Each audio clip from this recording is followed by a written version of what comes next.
Hi students, I am R.K. Jha from Sri Chaitanya, a faculty of Botany. Today, in a chapter at a glance, I'll teach you about the biomolecules. You know, this chapter is very important because every year 4 questions are being asked. 2023 में 4 questions asked, 2024 में 5 questions were asked, and 2025 में again 4 questions were asked. And there are different type of questions asked, like straightforward questions, assertion reason, statement type questions, multiple statement type questions have been asked. So let's see the topic, that is biomolecules.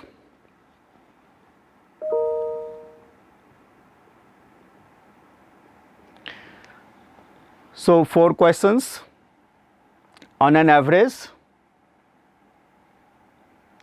These are the questions. The question from the polysaccharide 2023 mein you can count 1. This is the statement 1 and 2, 2023, question 2. This is again statement 1 and 2, question 3. This is the statement, this is the question 4 in 2023, that is based on the enzymes. So 4 questions from 2023. In 2024, there are 5 questions. You can see this is question 1, this is question number 2, this is question number 3, this is question number 4, this is question number 5. So in 2024, total 5 questions asked. In 2025, we will see this is question 1, question 2, question 3, question 4. So total 4 questions in 2025. Dear students, this is the entire thing about the biomolecules. You can see the biomolecules, how to know कि biomolecules are there in the living organism, then the different type of biomolecules, then biomolecules type, their functions, and in the last you can see that is the enzyme, that is nothing but the protein, mostly proteins, and how the enzyme go for the action and how the enzymes are being affected by different, that is the factors. So biomolecule NCERT PDF you can see. All the elements present in a sample of the earth crust is also present in the sample of the living tissue. However, if there is a close examination is done, then we will find that the relative abundance of carbon, hydrogen, even the oxygen also is more in any living organism as compared to the earth crust. So this is an important line from here. Now, if you have to analyze the molecules in the living organism, so you have to go for the different methods. So first is the compound analysis. In this, the living tissue is crushed in the trichloroacetic acid using the mortar and pestle, and then it is filtered using the cheesecloth and the cotton, and after filtering we are going to get the filtrate and the retentate. Filtrate is also called the acid soluble pool, and the retentate is also called the acid insoluble pool. Now there are different analytical techniques. It is known when they are applied to the compound, give us an idea of the molecular formula and the probable structure of the compound. These are statement based questions can be asked. Now all the carbon compounds that we get from the living tissues can be called as biomolecules. Now if we talk about the compound analysis, this way we have to proceed. But if we have to go for the elemental analysis, then we have to make the plant tissue dry and then we have to burn it. Now after burning, all the carbon compounds, they are burnt, and the carbon dioxide and water, they are formed, they get evaporated, and then we are getting the ash. If we analyze the ash, we will get the different elements. So that is the elemental analysis, like calcium, magnesium, etc. even some compounds like sulfate, phosphate may also be present. Sulfate and phosphate, they are also present in the acid soluble pool. Now come for the amino acids, biomolecules को we can divide this into two types में, biomicromolecule and the biomacromolecule. So biomicromolecules such as monosaccharides are there, amino acids are there, nucleotides are there, purines are there, pyrimidines are there, they are the biomicromolecules. So we will deal, that is the amino acid first. Amino acid, that is, it is the substituted methane. The 4 valency of the carbon is substituted by the groups like NH2 group, COH group, hydrogen and the R group. Amino acid becomes different by changing the R group. There are total 20 amino acids which is used for the protein synthesis, and these amino acid changes with changing the R group. So you can see if R is hydrogen, then it is glycine. If it is a methyl group, then it is alanine. If it is hydroxymethyl, then it is the serine. Now the physical and chemical properties of amino acid depends on the NH2 group, CH group and the R group. From here the assertion reason question can be framed. The what assertion reason question can be framed? That some amino acids are acidic in nature, some are basic in nature and some are neutral. This is the assertion reason. Acidic amino acids has more CH group as compared to the NH2 group. Basic amino acids have more NH2 group as compared to the CH group. So this is an if both are equal, that means NH2 group and CH group are equal. In that condition the amino acid is neutral. So this will be the explanation. So from here assertion reason as well as the statement type questions can be framed. Now you can see both the NH2 group and CH group, they are ionizable. So in the solution of different pH they ionize and their structure also differ. So here also you can frame one assertion reason question. A particular property of amino acid is the ionizable nature of NH2 and the CH group. Hence in solution of different pH the structure of amino acid changes. Here you can frame one assertion reason, the structure of amino acid changes with or in different pH. Reason, the NH2 and CH group of amino acid, they are ionizable. So the correct explanation will be there. Now you can see here the NH2 group pe, that is this is ionized. Here this is having the negative, this is having the positive charge, here it is negative charge, and here you can see both positive and negative charge is there. This occurs at a particular pH. So the pH at which an amino acid is having both positive and negative charge, that is called the isoelectric point, and this molecule, this B molecule having both the charges is called the deuter ion. So this is again one important questions can be framed. Now come for the another biomicromolecule, that is the lipid. Lipid is water insoluble. Lipid consists of fatty acids and the glycerol. Even both can be esterified also, that is also the lipid only. And if we talk about the fatty acids, the number of carbon ranges from 1 to 20. In that 1 to 19 is the general carbon and one carbon that belongs to COH. And in fatty acids there are two examples I will give you, one palmitic acid, another is the arachidonic acid. Palmitic acid, it is a 16 carbon fatty acid, arachidonic acid is a 20 carbon fatty acid. That includes 20 carbon includes the 19 carbon, that is the general carbon, and one carbon from the CH group. Fatty acid can be divided into two types, saturated and unsaturated. When there is only single bond present between the carbons, then this is called saturated. If one or few double bonds are also present between the carbons, then it will be called unsaturated. So from here also one statement type as well as assertion reason question can be asked. They may ask you, arachidonic acid is unsaturated fatty acid. Reason part, arachidonic acid consists of one or few double bonds. So this is a correct explanation. Now come for the next important point here, fats and oils.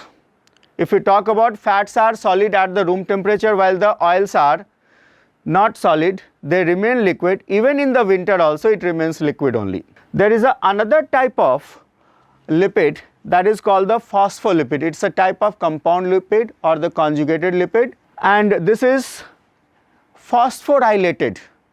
That means this consists of fatty acid, glycerol, then phosphate, and also the nitrogenous compound is present. You can see one of the example of phospholipid is lecithin. Lecithin is basically a diglyceride. That means two fatty acids are there, one glycerol is there, one phosphate, one nitrogenous compound called the choline is there, and they are the component of the cell membrane. Even some another complex lipids are also present in the neural tissues.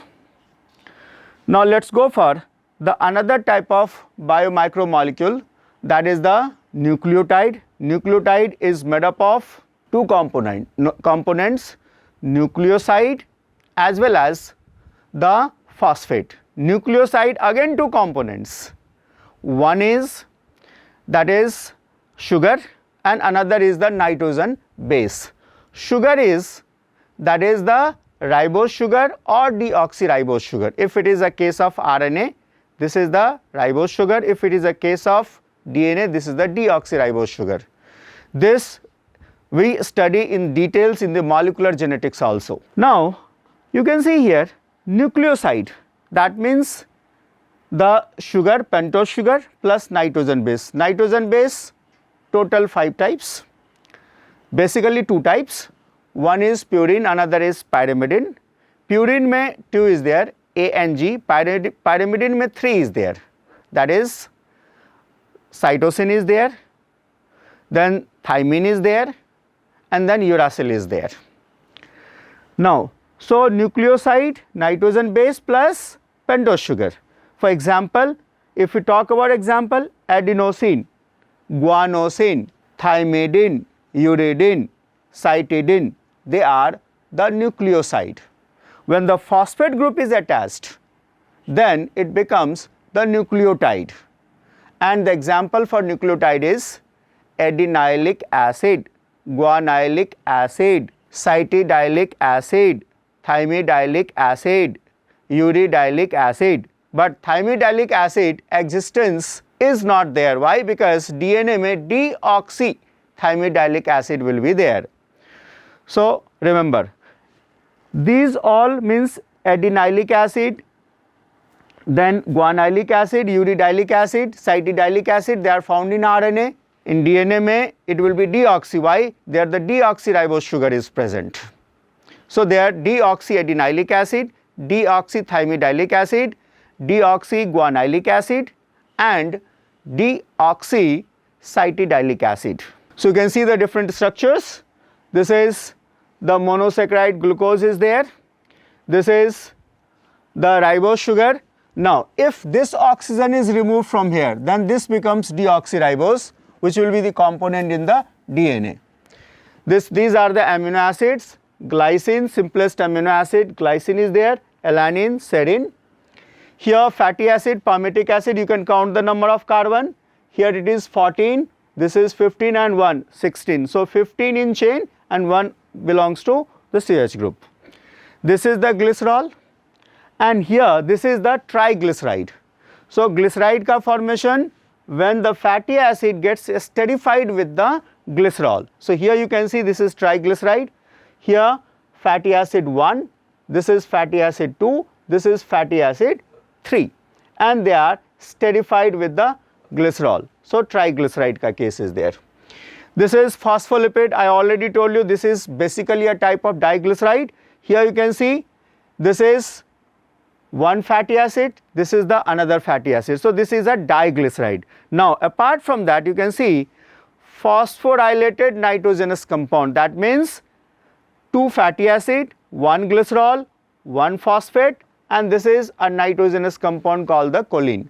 So this is a phospholipid, that is the lecithin, which is the component of our cell membrane.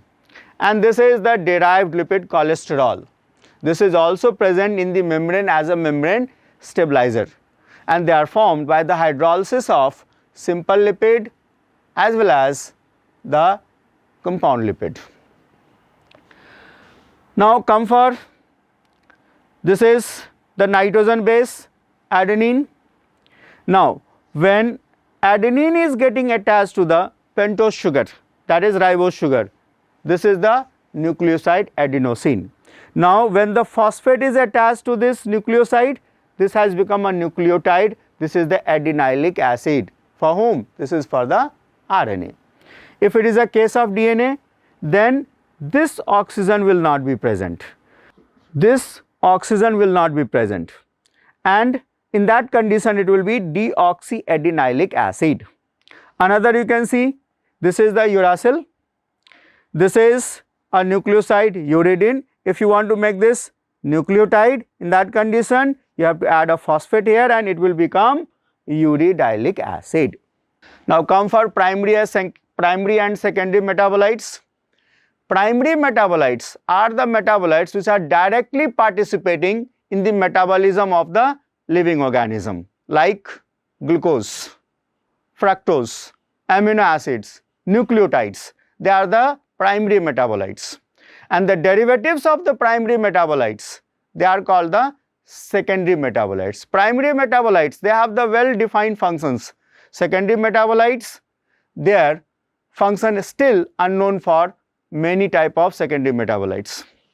And this is very important part. Why? This box is mostly asked in the exam. Okay, many times this has been asked in the NEET exam. So you must remember this box point. Then come for the next, biomacromolecules. Already I told you कि biomolecules can be divided into two groups में, biomicromolecules whose molecular weight is less than 1000 Dalton and biomacromolecule whose molecular weight is more than 1000 Dalton. And biomicromolecules का example already I told you, like nucleotides are there, glucose monosaccharides are there, amino acids are there. Even lipid is also the biomicromolecule. Why? Because its molecular weight is nearly 800 Dalton. Now, biomacromolecules, if we talk about the cell में three types का it is there.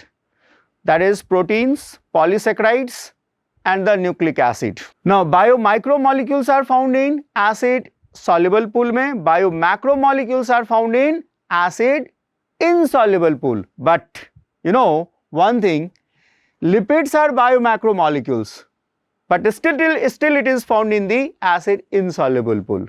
Can you tell me why? This is an assertion reason question also. Why? It's because that the lipids, they are the component of nuclear, that is the cell membrane. When we crush the tissue, these membrane are broken down into these small pieces and they make the spherical molecules which cannot pass through the pores of the cheesecloth or the cotton. So it will remain with the retentate.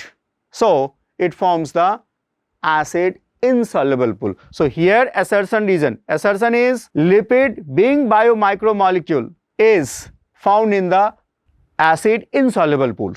Reason, lipids are the component of cell membrane.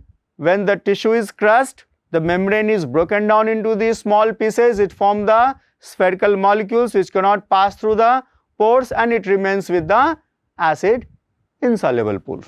Now, you know, acid soluble pool, another important point, represents roughly the cytoplasmic composition, and the acid insoluble molecules, yani biomacromolecules of the cytoplasm as well as cell organelle, along with this acid soluble pool, forms or gives the chemical composition of the living tissues or the organisms. You know, this table is again very important. Water is the most abundant molecule in the living system. You can see the protein, water ka means how much? 70 to 90% of cellular mass is there. Protein is 10 to 15%, carbohydrate 3%, lipid 2%, nucleic acid 5 to 7%, iron 1% it is there. Now come for the biomacromolecules. Proteins are the heteropolymer of amino acids. There are 20 different types of amino acids used in protein. That's why they are called the heteropolymers. And these amino acids can be essential or non-essential. So what is the essential amino acids? The essential amino acids are the amino acids which are not synthesized in the living body. It has to be supplemented with the diet. For example, valine is there, methionine is there. They are the essential amino acids. Non-essential amino acids are the amino acids which are synthesized in the body. So we don't need to take it from the outside. Now you can see the functions of the different protein. This box is very important. Already you can see the question has been asked. Many times the question has been asked. So everybody must learn this box. Then collagen, the most abundant protein in the animal world, and rubisco is the most abundant protein in the whole of the biosphere. This question has also been asked. So everybody must remember. Then come for the polysaccharides. Polysaccharides ka monomer is the monosaccharide, and the bond between the monomers, they are the glycosidic bond. Polysaccharides can be divided into two types में. One is structural polysaccharide, another is storage polysaccharide. Structural polysaccharide example में cellulose, chitin. Storage polysaccharide example is starch, inulin and glycogen. You know, cellulose is the component of the cell wall in the plants. Chitin is the component of the cell wall in the fungus, as well as chitin is also found in the exoskeleton of the arthropods. And what is the basic unit of cellulose? Glucose. What is the basic unit of chitin? That is N-acetyl glucosamine. Everybody remember. So cellulose is homopolymer, chitin is also a homopolymer. No confusion at all. Now come for the storage में, the first that I will deal, that is the inulin. Inulin is a polymer of fructose, and this is also the storage polysaccharide. Another, this is found in artichoke. Okay, root में it is there, this is found. Another is starch, the major reserve food in the plants, and they are the unbranched and branched, both it is there.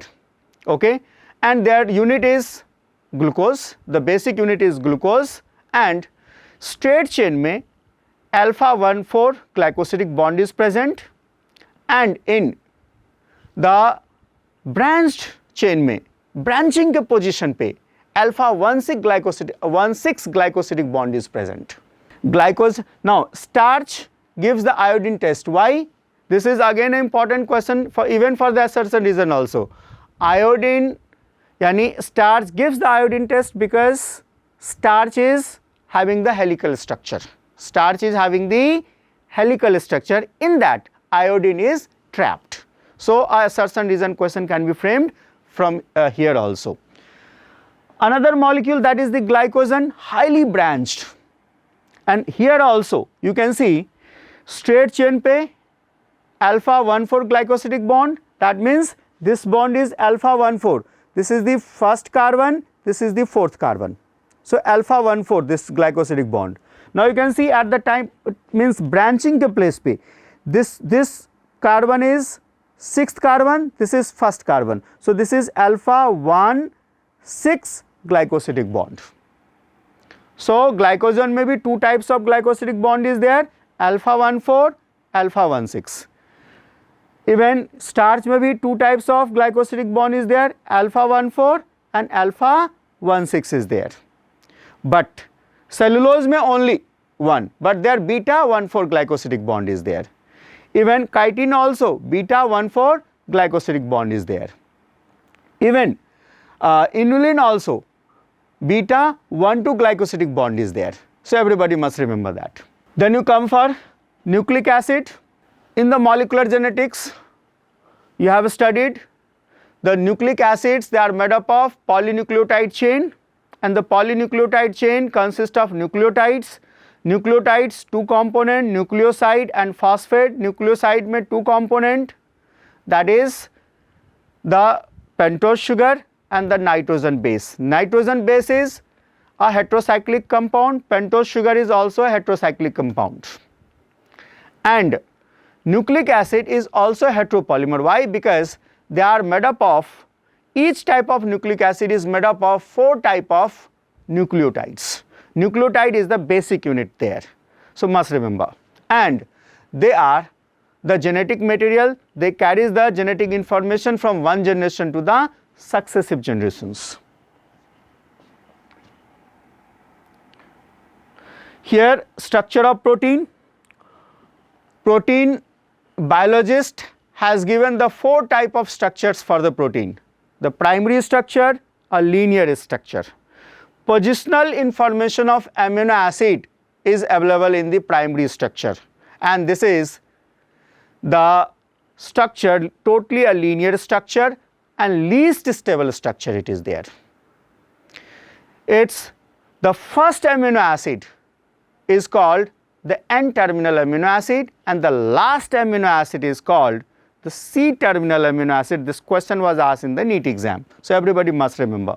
Here you can see the primary structure, a linear structure, rod-like structure.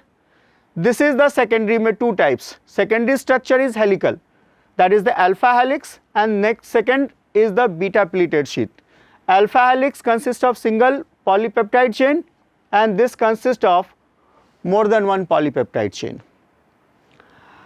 Now the next structure is, that is the tertiary structure. One more thing, helical structure is always right-handed. You must remember that. This is very important point.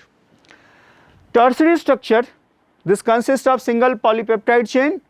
They are folded on upon each other only, and they are giving a woolen ball-like structure. Hollow woolen ball-like structure it is given. Most of the proteins and the enzymes, they are having the tertiary structure, and they are functional in the tertiary structure. Even the protein may have the quaternary structure also. Quaternary structure may, first of all, 2 or more polypeptide chains are involved, and here the polypeptide chains may have the secondary or the tertiary structure. Each polypeptide chain may have the secondary or tertiary structure. They are arranged like something, one sphere on another sphere, something like that. That is the linear string of spheres arranged on one upon each other in the form of cube or the plate is the architecture of the protein, otherwise called the quaternary structure of a protein. Example, hemoglobin consists of total 4 polypeptide chains, 2 for alpha chain and 2 for beta chain. So total 4 polypeptide chains are involved there, and they are giving the quaternary structure. From here also NEET में question has been asked, so to be remembered. Now come for the enzyme, the most important topic of biomolecules, and every year 2 to 3 questions I have observed they have asked from the biomolecules. First of all, what is an enzyme? Enzymes are the biocatalyst which increases the rate of biochemical reactions. Almost all enzymes are protein. I am saying almost, that means there are some enzymes which are not protein, and they are called ribozyme, and they are made up of nucleic acid. Hope it is clear to everyone. For example, peptidyl transferase enzyme, which is also called 23S rRNA or 28S rRNA in the eukaryote. They are the ribozymes. Everybody remember that. So an enzyme, like any protein, has the secondary and the tertiary structure. So and you know, in the tertiary structure, the polypeptide chain is highly folded, and in the foldings some pockets are formed. One such pocket is called the active site, and to the active site the substrate getting attached, and then this enzyme changes the substrate into the product, and after that the product is released from the active site. These enzymes, they are called the biocatalysts. They are different from the inorganic catalysts. How it is different, can you tell me? Like enzymes at the high temperature, they are getting denatured, they will not be functional, but inorganic catalyst can work even it is placed at the high temperature. But that does not mean that all enzymes will not tolerate the high temperature. There are some enzymes which can tolerate the high temperature also, and these enzymes are found in the organisms which are found in the hot springs, thermal vents and all. So thermal stability, the very important point, thermal stability is thus an important quality of such enzymes isolated from the thermophilic organisms. That means they can tolerate the high temperature, they will remain functional even at the high temperature. If you remember one enzyme which we studied in PCR, Taq DNA polymerase, obtained from a bacterium called Thermus aquaticus. They can tolerate the high temperature. Now next, the chemical reactions, chemical reactions, the physical reactions, whatever it is there, okay, every reaction has got the certain rate. You can see the rate is delta P upon the delta T. Same way the enzymatic reaction also has the rate, okay. Rate of enzymatic reaction, rate of enzymatic reaction is also called the velocity of the reaction. And the rate of the enzymatic reaction can increase with every increase of 10 degree temperature, or the rate will get reduced to half by decreasing the temperature by 10 degree. This is a general thumb rule, everybody must remember. You can see one reaction here, carbon dioxide with water, it makes the carbonic acid, and this reaction using the enzyme carbonic anhydrase. This reaction can occur without the enzyme also, okay. But you can see in the absence of the enzyme, the rate of reaction will be very slow and only 200 molecule of carbonic acid will be formed per hour. But when we use this enzyme carbonic anhydrase, then the rate of reaction will become very fast, and 6 lakhs molecule per second the substrate molecule will be converted into the product. So very fast reaction will be there, and here I will use a term called turnover number. What is this turnover number? It is the number of substrate molecules getting converted into the product per minute, and for this carbonic anhydrase it is 360 lakh per minute, the highest. This turnover number measures the efficiency of the enzyme, and turnover number is highest for carbonic anhydrase. The next subtopic, how do enzymes bring about such high rate of chemical conversion? Substrate has to be converted into the product, and the substrate binds to the active site of the enzyme, and then there is a transition state. Transition state is the state where a substrate, in substrate the old bonds are broken and then the new bonds are being formed to convert that substrate into the product, and in this state there is the highest amount of energy. So you can see this is a graph here, this is the average energy of the substrate, and then you can see the transition state where the highest energy is present. So the difference in the average energy of the substrate to that of the transition state is called the activation energy. Now the purpose of using the enzyme is to reduce this activation energy, and with the addition of the enzyme the activation energy has been reduced, and then the substrate is converted into the product very fast. Now you can compare here, this is the activation energy without enzyme, this is the activation energy with enzyme. So here the activation energy has been reduced using the enzyme. Now this reaction is the exothermic reaction or a spontaneous reaction. Why we call this exothermic? Because the energy of the product is less than that of the substrate. So this is called exothermic. Now it can be also called as, if we can call this endothermic, that means the position of the product must be here. That means the energy of the product must be more than that of the substrate. The next is the nature of the enzyme action. You know, the substrate binds to the active site of the enzyme, and then there is a formation of enzyme substrate complex, and this enzyme substrate complex forms the enzyme product complex, and then the product gets separated from the enzyme, and this enzyme now ready to take up the another substrate molecule. So this cycle keeps on going and this is called the catalytic cycle. That means the substrate binding to the active site of the enzyme, then this substrate induces the enzyme to alter its shape so that fitting more tightly around the substrate, and then the active site of the enzyme, now in close proximity of the substrate, breaks the chemical bond of the substrate and new enzyme product complex is formed, and then the product is separated from the enzyme. So this is what the fourth point you can see. Now come for the factors affecting the enzyme activity. There are several factors which affect the enzyme's activity, and they are affecting by altering the 3D, three-dimensional or tertiary structure of the enzyme. They affect the tertiary structure of the enzyme or the protein, thereby the enzyme activity is affected. From here the statement type questions has been asked. Now temperature and pH. You know, every enzyme has certain optimum temperature and the pH at which the rate of enzymatic reaction is the maximum.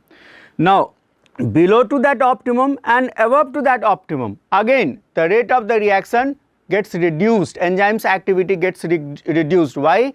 Low temperature pe enzyme is inactive, high temperature pe enzyme becomes denatured. That's what you can see the graph here. This is for the temperature. Here you can see this is the optimum. Below this the rate is less. Why? Because the low temperature it inactivates the enzyme. Now beyond that temperature again the rate is reduced. That means enzymatic activity is reduced. Why? Because above this optimum temperature the enzyme gets denatured. Same thing is for the pH also. The third factor which is affecting, that is the substrate concentration. You can see as you increase the concentration of the substrate, the rate of reaction increases, but after certain time the rate becomes constant. The maximum rate, this is called the Vmax. Okay, that is the Vmax. After that if we add the substrate, the rate is not going to increase. Why? There is a assertion reason question can be asked from here also. It is because the active sites of all the enzymes, they are occupied by the substrate, so rate becomes constant. Now here you can see the Vmax, half of the Vmax also, and the Km also. What is Km? This is Michaelis Menten constant. This is nothing but the substrate concentration at which the velocity of the reaction becomes half of the Vmax. This is called the Km, and for an enzymatic reaction the Km value should be low. Now there are another group of molecule which can affect the enzymatic rate, that is the inhibitor. There are two types of inhibitors. One is competitive inhibitor, another is non-competitive inhibitor. This is one of the most important part, and I have seen every time they have asked the question from here. Competitive inhibition may the inhibitor resembles the substrate molecule and it replaces the substrate molecule and binds to the active site of the enzyme and thereby inhibits the enzyme's activity. For example, there is a malonate. It resembles the substrate of succinate dehydrogenase, that is succinate ke saath. It resembles with succinate and then it binds to the active site of succinate dehydrogenase and inhibits. But you know, this is reversible. Competitive inhibition is reversible. If you increase the concentration of the substrate, again the enzymatic reaction will start. Another example for this competitive inhibitor is sulfa drug. Sulfa drug is similar to one chemical called p-amino benzoic acid required for the synthesis of folic acid in bacteria. So, it binds with the enzyme responsible for the folic acid synthesis by replacing the p-amino benzoic acid, and thereby enzyme's activity is inhibited. But if the p-amino benzoic acid's concentration is increased, the rate of reaction will become normal. Now come for the next, that is the classification and nomenclature. There are various methods of nomenclature, like on the basis of enzyme being catalyzed, on the basis of the reaction being catalyzed, the name have been given. Thousands of enzymes have been discovered, isolated and studied. Most of these enzymes have been classified into different groups based on type of reactions they catalyze. Enzymes are divided into 6 classes with 14 to 13 subclasses and named accordingly by the 4-digit number. जैसे hexokinase का nomenclature is 2, 7, 1, 2, that is there. So remember. Now come for this, that 6 classes are there: oxidoreductase, transferase, hydrolases and lyases. This question was asked in the NEET exam. Hydrolases use the water, but lyases does not use the water. They also go for the breakdown, but it is not using water. No hydrolysis is involved here. But hydrolases mein it involves the hydrolysis. So remember, same way isomerase, ligases, joining ke liye it is there. Then another important point is, that is the cofactor. Cofactor, enzymes can be made up of one or more polypeptide chains. But there are certain enzymes which needs non-protein part to make it active for the catalysis. And these non-protein parts, they are called the cofactors, and the protein part of that enzyme will be called the apoenzyme. So these cofactors, they are of 3 types: prosthetic groups, coenzymes and metal ions. And prosthetic groups can be organic or inorganic. Here the students, they are getting confused. NCERT has written only organic compound, but NEET mein once they have given organic and inorganic also. So remember, it can be organic or inorganic compound which is tightly bound to the enzyme. They are called the prosthetic groups. What about the coenzyme? They are only organic molecules. They are loosely bound to the enzyme, and their bonding usually occurs at the time of catalysis. Even agar coenzyme is tightly bound to the apoenzyme, that will be called as prosthetic group only. Remember not to forget that. Then another is, that is the metal ion. Metal ion, it makes the coordinate bond with the side chain of the active site, and it also makes the coordinate bond with the substrate molecule. So remember, for example, जैसे zinc is the cofactor for the proteolytic enzyme carboxypeptidase. If the cofactor is not there, the catalytic activity of the enzyme will be lost. It can be regained if cofactor is provided. Summary part, you can see there are some important points that you can go through.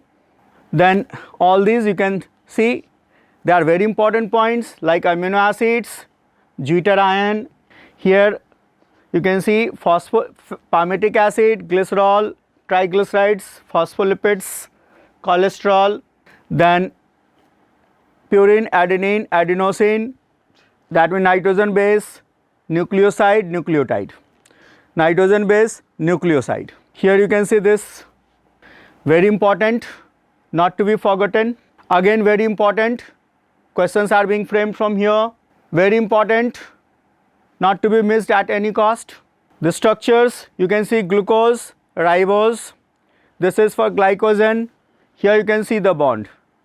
This is alpha 1,4, this is alpha 1,6, this is 6 number carbon, alpha 1,6, alpha 1,4. This is regarding the activation energy and the enzyme's activity. You can see the graph, potential energy, progression of the reaction. One of the most important graph from where the questions are prepared. So everybody must remember specifically this one, that is activation energy without enzyme, activation energy with enzyme. What kind of reaction? Exothermic, spontaneous. You can see enzyme activity versus pH, then temperature, and here the velocity of the reaction versus the substrate concentration. And this is the most important enzyme, simple enzyme conjugated, में 2 apoenzyme cofactor, apoenzyme protein part, cofactor non-protein part, accordingly coenzyme prosthetic metal ion. That's why I have added compound loosely, coenzymes loosely, prosthetic group में organic or inorganic compound. Everybody remember, because NEET question, many students have done mistake. At that time they asked कि prosthetic groups are organic or inorganic compound tightly bound to the apoenzyme, and many students did mistake. So must remember this one. Now these are the terminology you must remember. All these, many questions have been asked from here. So these are the points you must remember, all these important points.